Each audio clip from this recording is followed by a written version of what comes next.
Hello, my name is Vindesh Mishra, currently a first year MBBS student at VMGMC Solapur. मेरे MBBS के सफर में आप सभी का स्वागत है। 2 दिन के फाउंडेशन कोर्स के बाद आज से हम लोग का मेन लेक्चर स्टार्ट होने वाले हैं। तो हम लोगों ने फर्स्ट लेक्चर में आज हम पढ़ा बोन्स के बारे में एंड हमें बोन सेट लेने के लिए कहा गया। तो यहाँ पे अमेजोन पे बोन सेट देखा जा रहा है। लेकिन एक सेकंड, जूम करो। शाबाश बेटा, बहुत बढ़िया मुन्ना।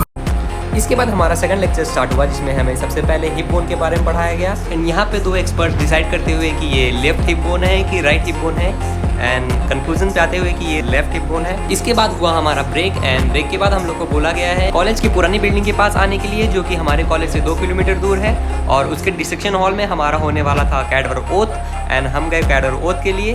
तो ये रहा कुछ photos and in the cadver oath we took the oath that we will be respectful to the cadver and that's it for today। मिलते हैं नेक्स्ट ब्लॉग में।